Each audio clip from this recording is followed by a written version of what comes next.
நான் முகாம்பையில் நான் இருக்கப்படும் போது ஒரு அம்மா, அந்த அம்மாவுக்கு குழந்தை இல்லை, கணவர் இறந்துட்டார், பேங்க்ல வேலை செய்வதற்கு சொத்து நிறைய இருக்கு.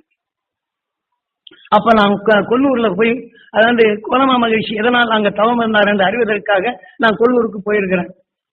அந்த சமயத்துல அந்த அம்மா நல்ல செல்வம் இருக்கு, கோடி செல்வம் இருக்குது.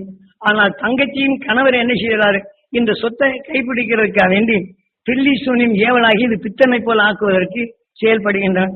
இந்த அம்மாவும் தப்பித்து மற்ற மந்திரவாதிகளிடம் சொல்லி தப்பித்து வருகின்றனர்.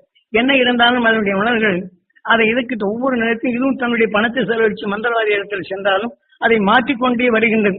ஆனால் கடைசியில் என்ன ஆகின்றது, அதனுடைய சேலைகள் நல்ல சேலைகள் கட்டி வந்தாலும் இந்த பபுனான மாதிரி கிழிச்சுக்கிட்டே போகும், இப்படி கிழிச்சுக்கிட்டே போகும்.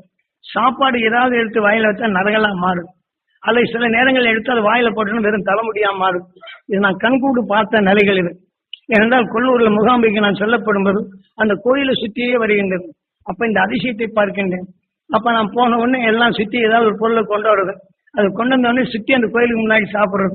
சாப்பிட்டாலும் வாய்க்குள்ள போனா முடியாம மாறிடும். ஆனா சில நேரத்தில் கோயிலை விட்டு வெளியில வந்து இங்க நரகலா மாறுது.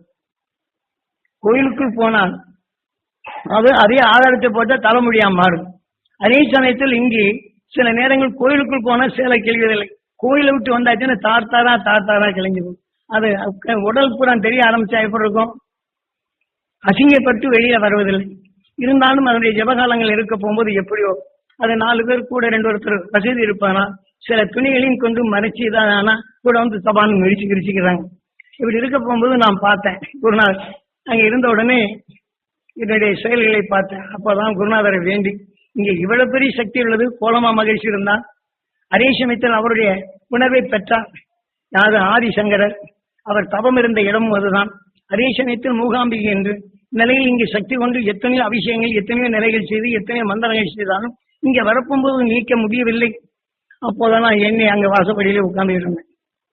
சென்னையில் அப்பெல்லாம் கூட்டம் இருக்கா, நான் போயிருக்க நேரத்தில். இப்ப எம்ஜிஆர் வந்து கட்டி கொடுத்தோன்னே எம்ஜிஆர் சொல்லிவிட்டு கட்டி கொடுத்தான்னு சொல்லுவாங்க. இப்படி அவர் வந்து கோயிலுக்கு போன ஒரு படம் அங்கே கொல்லூருக்கு இதாச்சு. இப்ப திருவண்ணாமலையில என்ன செய்து கூட்டம் எக்கச்சக்கமா போனா ரஜினிகாந்த் அங்க போனார், அதை செய்தானா இவங்களுக்கு பின்னாடி போறது இருக்கிறாரு.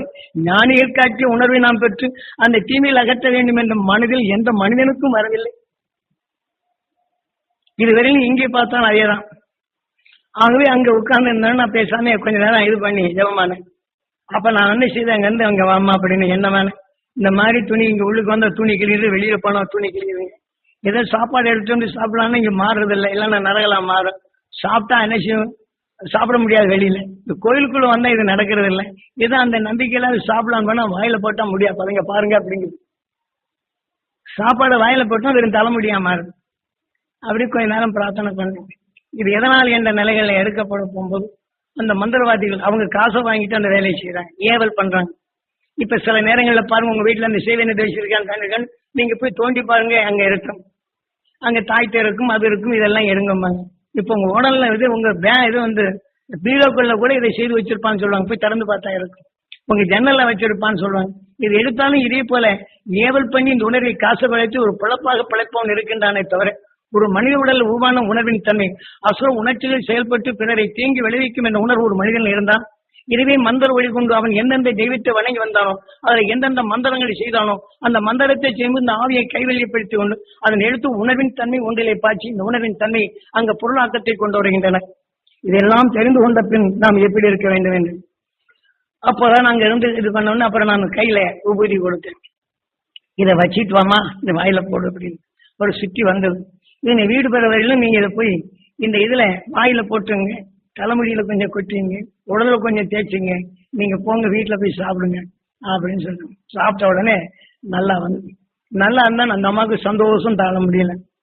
வந்து சொன்னது, என்ன இந்த மாதிரி என்னை செய்துட்டு இருக்காங்க, சொத்து ஏராளமா இருக்கு, எனக்கு குழந்தை இல்லை, ஆனா எப்படி இருந்தாலும் என் தங்கச்சி வீட்டுக்கு தான் போக போகுது, அதுக்கு முன்னால அவசரப்பட்டு என்னை இது பண்ணி அவன் ஆடம்பரமா வாடகைக்கு இது பண்றாங்க, நான் எங்கேயே போகுது அப்படின்னு. அப்புறம் அந்த அம்மாவுக்கு சொல்லி இதன் உண்மையின் உணர்வின் தன்மை நீ பெருக வேண்டும் என்றால் இந்தந்த வழியில் நீங்க இப்படி எப்படி அந்த துருவ நட்சத்திரத்தின் உணர்வை பெறுங்க, ஆக அது உங்களுக்கு நல்ல வலு கொடுங்க. அது மாதிரி 3 மாசம் 4 மாசமா இருந்தது. அவர் சுத்தமான பின் நான் ஊருக்கு போகலாம் இல்லைன்னு தாராளமா போகலாம், யாரும் ஏவல் பண்ண மாட்டாங்க. அப்படி ஏவல் பண்ணாலும் அவர்களுக்கு நல்ல விடைகளும் கிடைக்கும், தான் செய்யும் தவறை உணர்வார்கள். அவர்களுக்கு அது திரும்ப வரப்போகும்போது தன் தவறை உணரத்தான் செய்வார் என்று அந்த மாதிரி நாம் போகும் பாதைகள் எத்தனையோ இல்லை.